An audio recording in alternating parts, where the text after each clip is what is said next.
어머님, 손주 보시는 거 싫으셨어요? 그럼 처음부터 같이 오시지 마셨어야죠. 뭐라고? 영자 씨는 믿을 수 없다는 표정으로 며느리를 바라봤습니다.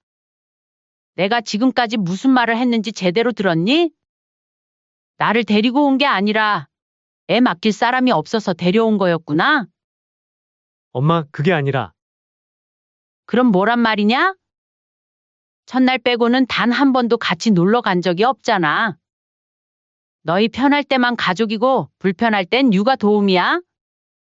손주만 띡 맡겨놓고 너희끼리 놀러 나가면 그만이냐고. 어머님, 말이 너무 심하세요. 우리 여행도 중요하잖아요.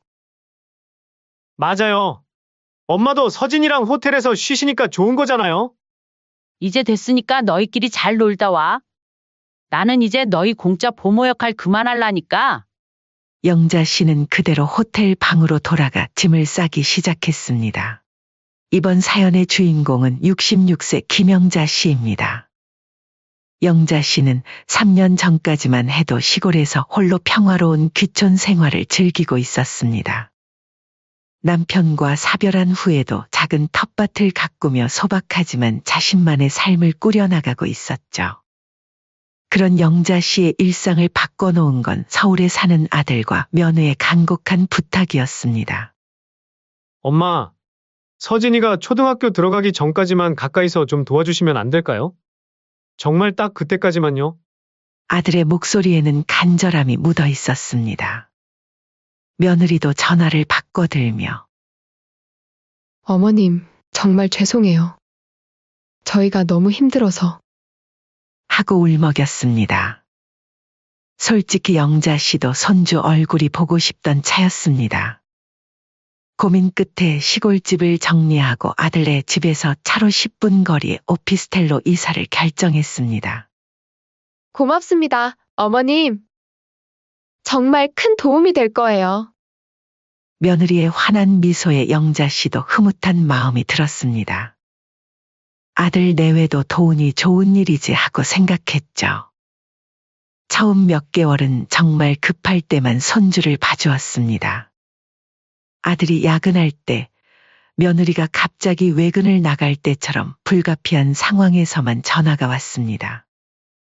어머님, 오늘 중요한 미팅이 있어서요. 2시간만 서진이 좀 봐주실 수 있으세요? 그때마다 영자 씨는 기꺼이 손주를 돌봐주었습니다. 함께 공원도 가고 그림책도 읽어주고 맛있는 간식도 만들어 먹었습니다. 그때까지만 해도 영자 씨의 일상은 온전히 유지되고 있었습니다. 하지만 세월이 흐르면서 상황이 달라지기 시작했습니다. 어느샌가 급할 때만이 매주 화수목이 되고 어쩌다 한 번이 매일 오후 4시가 되어버렸습니다. 아들 내외는 점점 더 당연하게 영자 씨에게 육아를 맡겼습니다. 엄마, 오늘도 서진이 좀 부탁드려요. 어머님, 서진이 픽업 좀 부탁드릴게요.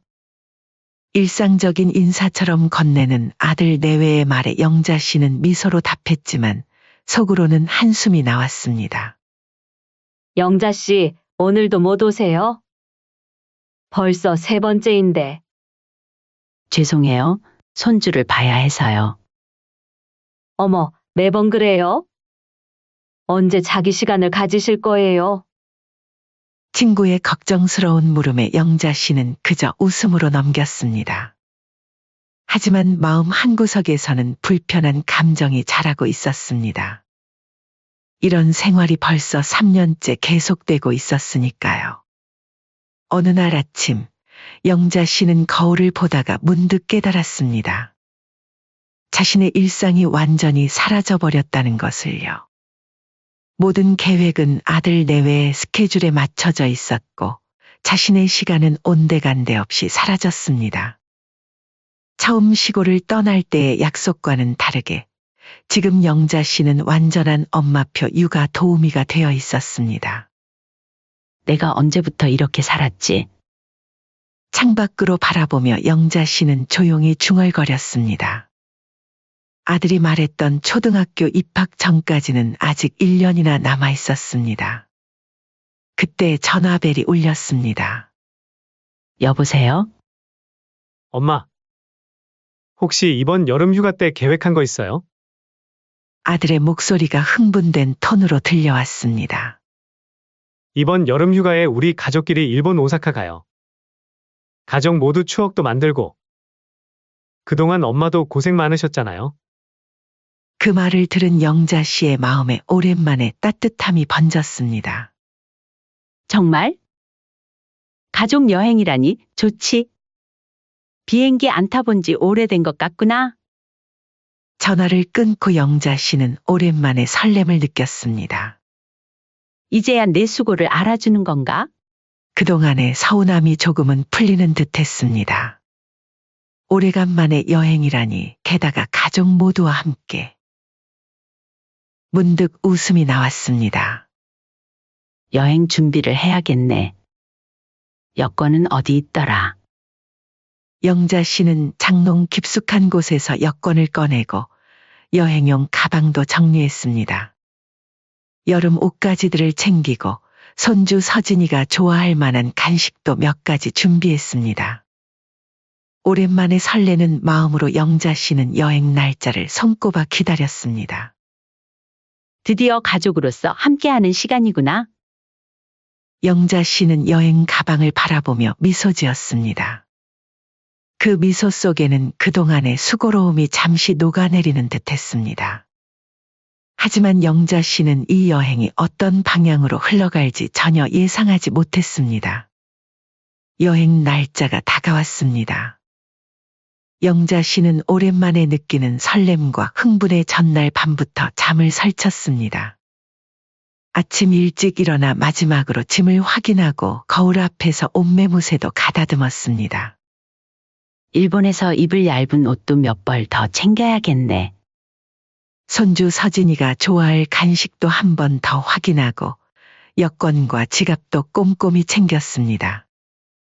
1시간 후 아들이 차를 몰고 와서 영자 씨를 데리러 왔습니다.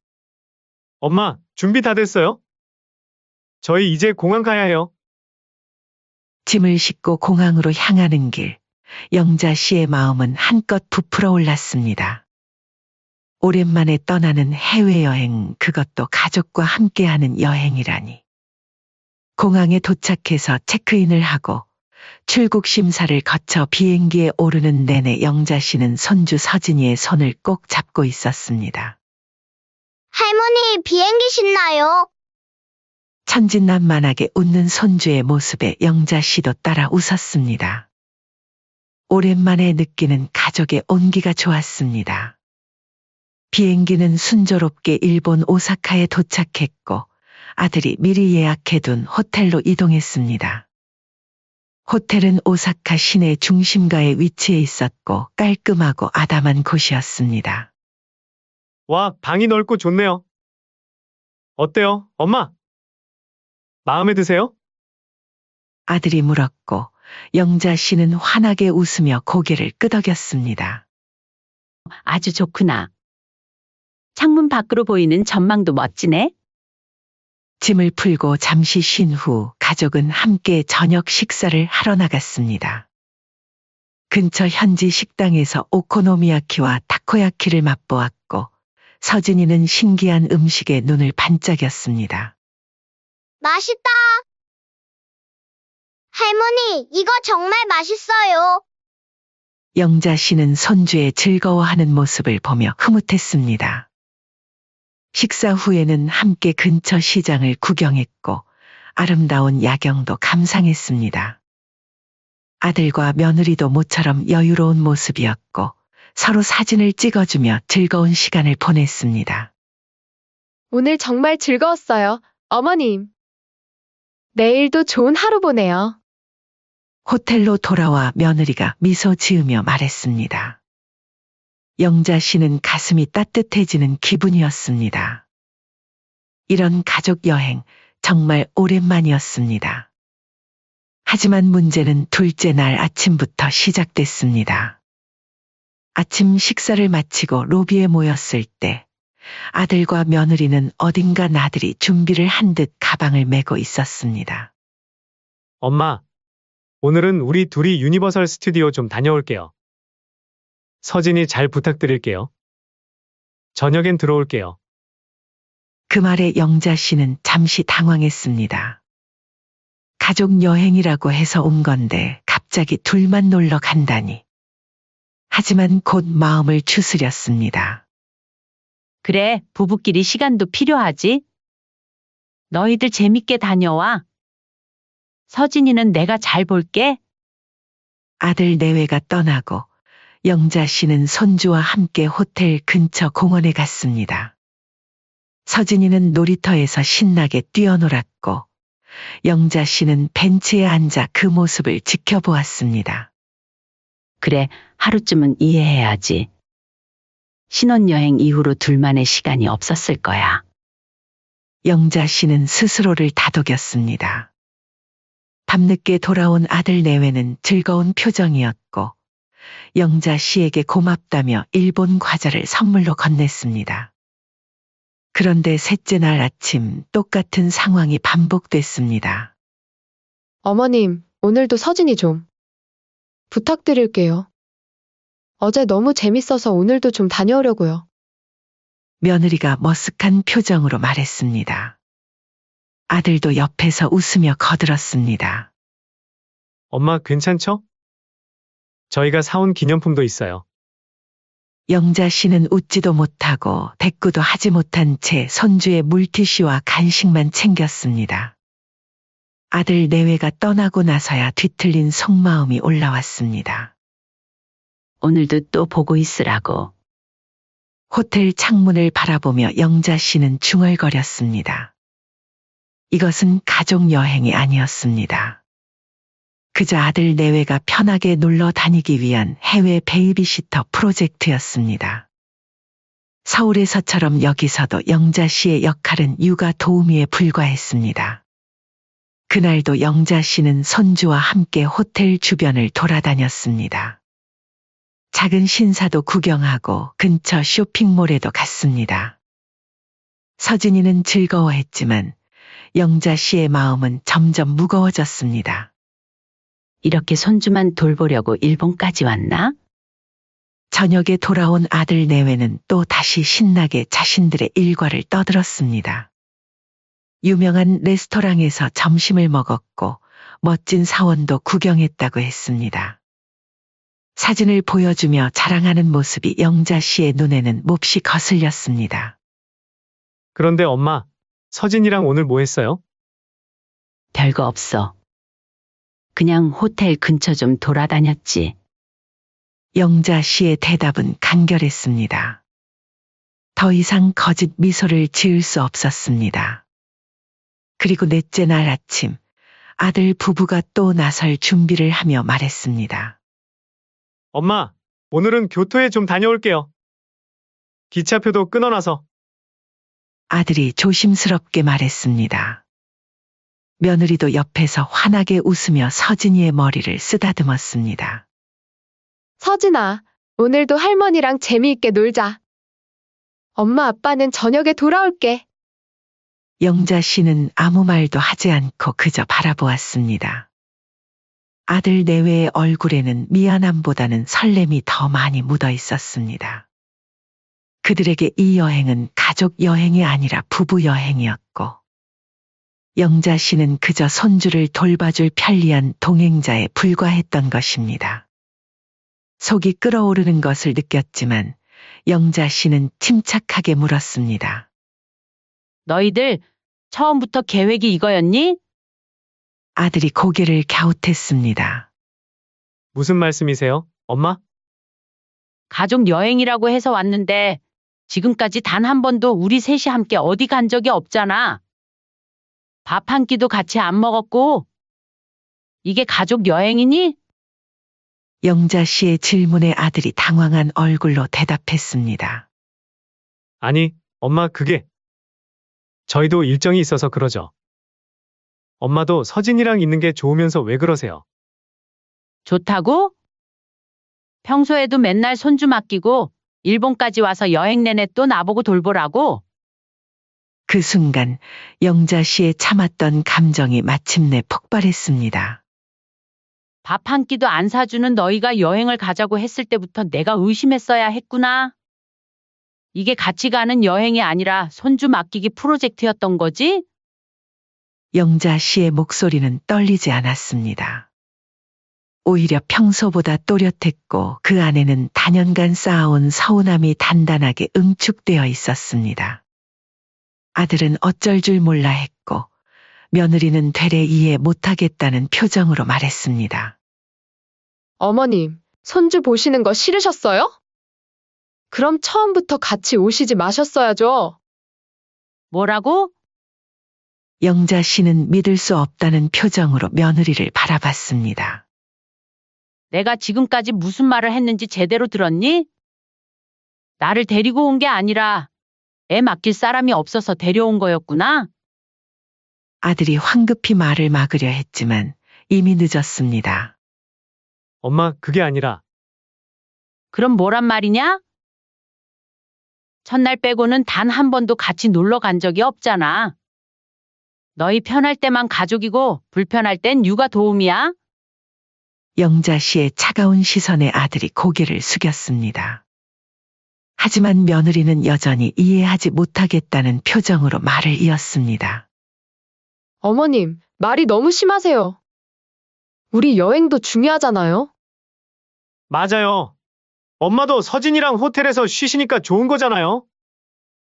그 말을 듣는 순간 영자 씨의 눈에서 불꽃이 튀었습니다. 잘 들어. 내가 날 위해 여행 온 줄 알았어? 난 가족 여행이라고 해서 온 거야. 함께 시간을 보내려고. 근데 이게 뭐야? 나한테 손주 맡기고 너희끼리 노는 게 가족 여행이야?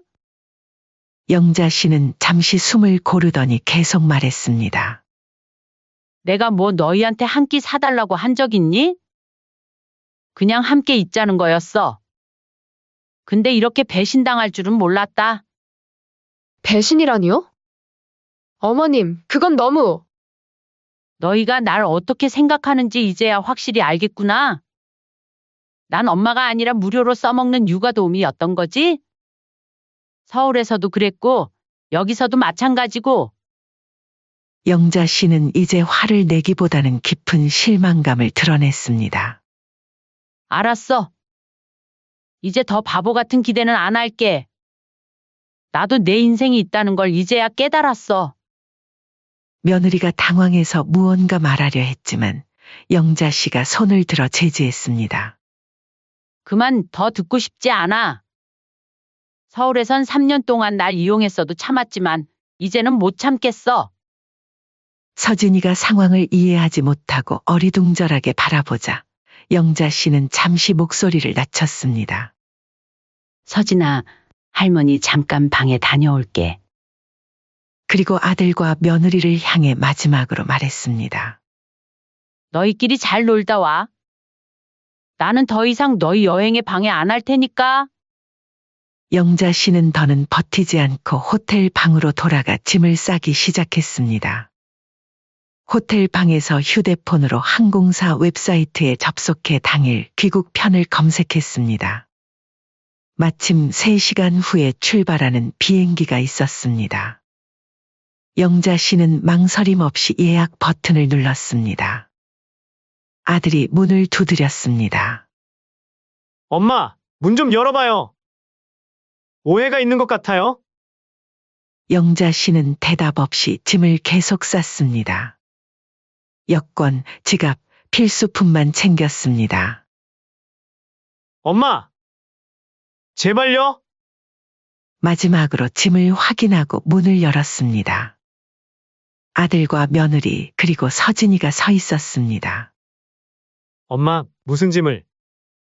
나 먼저 한국으로 돌아가마. 네? 갑자기 왜요? 더 이상 너희 육아 플랜에 끼어들고 싶지 않아서. 내가 왜 여기 있는지 이제 알았으니까. 며느리가 말했습니다. 어머님, 너무 과민 반응하시는 거 아니에요? 저희가 뭘 그렇게 잘못했다고. 영자 씨는 차분하게 대답했습니다. 과민 반응? 그래, 내 눈엔 그렇게 보이겠지? 손주 봐주는 건 당연한 거고 불평하면 예민하다는 거지? 나도 내 인생이 있어. 너희 인생에 맞춰서 내 시간을 다 바치라는 법은 없어. 아들이 당황해서 말했습니다. 엄마, 우리가 잘못했어요. 앞으로는 같이 다니고, 이제 와서 무슨 소용이야? 너희 진심은 이미 다 봤어. 영자 씨는 짐을 들고 나서다가 서진이를 향해 몸을 숙여 작게 인사했습니다. 서진아, 할머니 먼저 집에 갈게. 나중에 보자. 아이의 이마에 가볍게 뽀뽀하고 아들 내외는 쳐다보지도 않은 채 엘리베이터로 향했습니다. 뒤에서 아들이 뭐라고 외치는 소리가 들렸지만 영자 씨는 돌아보지 않았습니다. 호텔 로비에서 택시를 불러 공항으로 향했습니다. 택시 안에서 영자 씨는 창밖을 바라보며 깊은 숨을 내쉬었습니다. 이제야. 해방이구나. 당일 항공편으로 귀국하는 내내 영자 씨의 마음은 이상하게도 편안했습니다. 3년 동안, 아니 어쩌면 평생 동안 짊어지고 있던 무거운 짐을 내려놓은 것 같은 기분이었습니다. 이제 더 이상 누군가의 엄마나 누군가의 할머니가 아닌 그저 김영자로 살아갈 시간이었습니다. 비행기가 인천공항에 착륙했을 때 영자 씨의 얼굴에는 어떤 망설임도 없었습니다. 집으로 향하는 택시 안에서 영자 씨는 호흡을 가다듬었습니다. 무엇이 옳은지 이제는 너무나 분명했습니다. 오피스텔에 도착하자마자 영자 씨는 휴대폰을 켰습니다. 아들로부터 온 수십 통의 부재중 전화와 문자가 있었지만 그것들은 모두 무시했습니다. 대신 곧장 부동산에 전화를 걸었습니다. 여보세요? 부동산인데요. 네, 저는 근처 오피스텔에 사는 김영자입니다. 제 오피스텔 방을 빼고 싶어서요.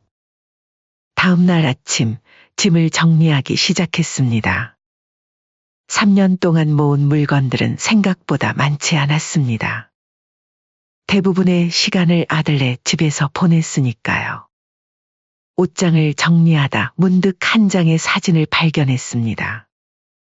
어린 손주 서진이와 함께 찍은 사진이었습니다. 잠시 마음이 흔들렸지만 영자 씨는 단호하게 사진을 서랍 속에 넣었습니다. 사랑하는 마음과 이용당하는 것은 다른 문제였습니다. 그때 휴대폰이 울렸습니다. 아들이었습니다.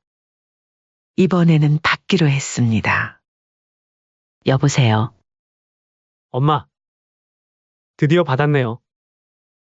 어디 계세요? 저희 어제 밤에 급히 귀국했어요.